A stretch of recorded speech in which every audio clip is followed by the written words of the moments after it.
Olá a todos, meu nome é Bruno Cinedino, eu sou supervisor do pronto-socorro do HCFM USP na parte da anestesiologia. Estou na companhia aqui do meu amigo Jorge Ximenes, membro também anestesista da nossa equipe. O intuito hoje é a gente conversar um pouco com relação à extubação dos pacientes COVID positivo, tentando desmistificar um pouco em relação a como manejar e como proceder nessa situação. Então, com relação à extubação em si, o ponto principal é a gente reforçar o entendimento que, a despeito de ser uma doença nova, é importante a gente ter segurança e ainda se valer dos critérios de extubação pré-existentes em relação a outras patologias. Então, o ponto inicial, a gente não ter a conduta extremamente conservadora de ficar postergando essa extubação, então fazer uma análise contínua e dinâmica desses pacientes, valorizando sempre a melhora clínica que eles vão apresentando no dia a dia e não postergar excessivamente a extubação desses pacientes. Fundamental a participação com relação à fisioterapia respiratória, mantendo o clearance ativo desse paciente, o clearance de secreção de via aérea ativo desses pacientes e seguir critérios básicos com relação a elencar esses pacientes para a extubação. A vigilância contínua com relação à melhora hemodinâmica, buscando sempre a extubação, uma vez que o paciente entra em curvas de melhora hemodinâmica, respiratória, e essa melhora respiratória é fundamental com um acompanhamento gasométrico, e realizar o desmame ventilatório majoritariamente no modo de pressão de suporte.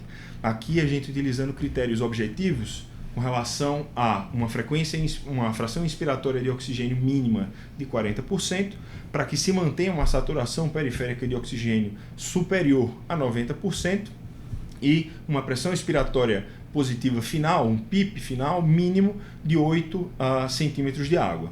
Uma vez preenchido esses critérios, a gente consegue passar para o processo de extubação em si, que Jorge vai comentar um pouco agora na sequência. Então é isso, a doença é nova, mas não devemos inventar moda. Então o paciente melhorou das doenças de base, hemodinâmico, neurológico, equilíbrio hidroeletrolítico, ácido básico, testou por 30 minutos suporte mínimo, evita o tubo T, pois o tubo T pode dar mais contaminação para o ambiente. Depois que você fez todos esses testes, você vai se preparar e preparar sua equipe para essa extubação. Então, preparar a fisioterapia com os materiais de VNI como uma possível ponte para alguns pacientes, ou um catéter nasal de alto fluxo, que pode ser usado com cobertura de uma máscara cirúrgica, sem muita contaminação do ambiente.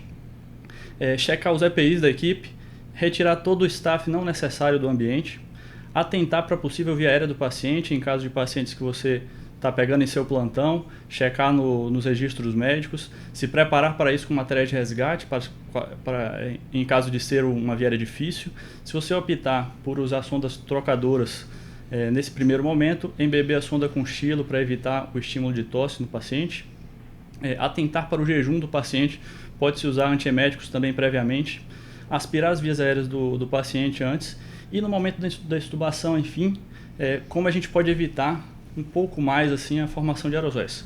Você pode tentar extubar o paciente com uma sedação consciente, uma sedação mínima, com remifentanil ou com dexmedetomidina. Você pode fazer uso da lidocaína endovenosa alguns minutos antes da extubação. Em caso de extubação em centro cirúrgico, você pode optar, se for o paciente permitir, fazer extubação em plano para evitar ainda mais a tosse. E nesse paciente você pode usar algumas estratégias que já foram tentadas.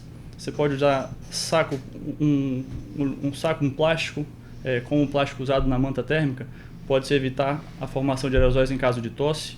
Você pode deixar o paciente em plano, com catéter nasal, acoplar guedel previamente, extubar esse paciente ainda em plano com a máscara cirúrgica na frente, evita também bastante a formação de aerosóis, mas sempre com o paciente nas melhores condições. Dessa forma, a extubação não vai ter nenhum problema, assim como vocês já conhecem, já fazem com seus pacientes habituais.